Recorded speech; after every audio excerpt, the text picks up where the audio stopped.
एक पात्र श्री राम का और दूसरा मेरठ की जनता के लिए आप सेवा करने के लिए उतर गए जी। किस तरीके से देखते हैं? नहीं, बिल्कुल दोनों में कोई मतलब डिफरेंट तो है नहीं दोनों, बिल्कुल भी।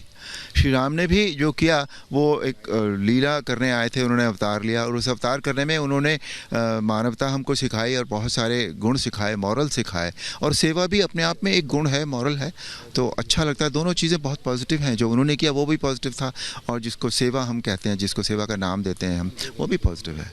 बिकॉज हम दूसरे के लिए जब हम कुछ करते हैं तो वो बहुत पॉजिटिव होता है। नहीं, एक सेवा तो आपने श्री राम की भूमिका निभा करके भी की थी, लेकिन ये सेवा सर, क्योंकि ये आप अब राजनीति की सेवा करने जा रहे हैं, जनता की सेवा करने जा रहे हैं और जनता ने काफ़ी आस लगा के बैठी है आपसे।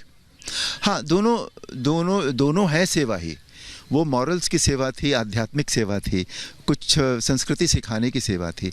और ये जो है, जो हमारी आज की प्रॉब्लम्स हैं, जो फिज़िकल प्रॉब्लम्स होती हैं, मटीरियलिस्टिक प्रॉब्लम्स होती हैं, हमारी एनवायरनमेंट की प्रॉब्लम्स होती हैं, ये दूसरी तरह की प्रॉब्लम्स हैं। बट प्रॉब्लम्स ये भी हैं, प्रॉब्लम्स वो भी होती हैं। तो सेवा का बेसिकली कंटेंट बदल गया है, बट है वही। आपका सरल इतना स्वभाव है और राजनीति में अचानक आना, क्या जब आपके नाम का अनाउंसमेंट हुआ तो आपको थोड़ा सा ये नहीं लगा कि मैं नाम, या आपको मालूम था कि अब कुछ करना है जनता के लिए? ये तो मेरे मन में आ गया था। मेरे मन में ये बात आई थी रामलला की प्राण प्रतिष्ठा के बाद कि मुझे अगर मैं कुछ करूं तो कैसा रहेगा। और फिर अचानक से मुझे पता लगा कि मेरा नाम कहीं शुरू है। मैंने भी टेलीविज़न में देखना शुरू किया, तो मैं कभी कभी देख लेता था, पर मैंने ऐसा नहीं था कि मैं उसके लिए कहीं गया या कुछ मैंने कोशिश की। मैं न तो लखनऊ गया न दिल्ली गया था, मैं बम्बई में अपने घर में बैठा हुआ था और देख लेता था टेलीविज़न कि हाँ क्या हो रहा है। लोग के फ़ोन भी आ जाते थे कि तुम्हारा नाम चल रहा है ऐसे। ठीक है भाई, अगर चल रहे देखेंगे कहीं।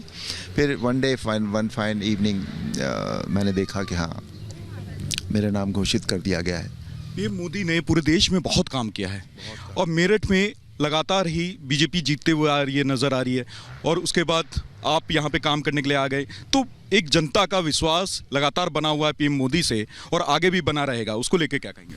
नहीं, बिल्कुल, बिकॉज उन्होंने जो काम किया है, जो उन्होंने वादे किए वो निभाए हैं और पूरी तरह काम किया है। और काम करना ही उनका ध्येय है, बेसिकली उनका लक्ष्य है कि हमारे देश किस तरह से प्रगति कर सकता है। मेरठ में इतनी प्रगति हुई है जो पीएम मोदी और योगी जी के गठजोड़ से हुई है कि इतने सारे हाईवेज बन गए। जहाँ भी एग्ज़िट लेते हैं वहाँ हाईवे है, रैपिड रेल हो गई, गंगा एक्सप्रेस अभी होने जा रही है। ये सारी चीज़ें हैं बहुत। आज भी उन्होंने बताया कि एजुकेशन का बहुत बड़ा हब बनेगा और कितनी ही उन्होंने जो शुरू की हैं, जो सेवाएं शुरू की हैं, वो तो बहुत काम किया है उन्होंने। एंड आई थिंक उनके जैसा व्यक्ति इस देश को मिला है, ये इस देश का सौभाग्य है। और देश को भी सौभाग्य और यहाँ की जनता को भी सौभाग्य, क्योंकि आप भी कि राम अवतार यहाँ पर पहुँचे हैं, मेरठ पहुँचे हैं। और साथ ही जैसे विपक्ष लगातार सवाल उठा रहा था आपके आवास को लेकर के, आपके घर को लेकर, लेकिन रहने वाले तो आप मेरठ की हैं। मेरी पैदाइश भी मेरठ की है, मेरा रहना भी मेरठ में हुआ, मैंने पढ़ाई भी मेरठ में की है। गवर्नमेंट कॉलेज से मैंने पढ़ा था। तो मेरे लिए ये शहर, जब हम इतने बीच के सालों में भी जब मुझसे कभी कभी पूछा गया लोगों का कि आप कहाँ के हैं, तो मुझसे वही निकलता है ना कि हम मेरठ के हैं। अब मेरठ के हैं तो अभी मैं उस दिन आई वाज जस्ट वंडरिंग कि मोदी जी ने रामलला की प्राण प्रतिष्ठा की, राम जी को अपने मंदिर में, अपने घर में लाकर बिठाया। और यही नहीं, मोदी जी ने उस व्यक्ति को भी जिसने राम का अभिनय किया था, चरित्र किया था, उस व्यक्ति को भी घर में लाके बिठाया है। ये अपने आप में बहुत बड़ी बात है। This is just an observation, but this is a very fine observation. लेकिन अगर विपक्ष की बात करें, एनडीए गठबंधन में अब आम आदमी पार्टी भी शामिल हो गई है। किस तरीके से देखते हैं? देखिए, प्रत्याशी तो उन्होंने उतारा है, लेकिन उनके नाम को लेके भी अभी असमंजस बना हुआ है। लगातार ये खबरें निकल के सामने आ रही है, जो सपा ने प्रत्याशी उतारा है उनका नाम वापस ले लिया जाएगा क्योंकि आपके सामने वो टिक नहीं पाएंगे।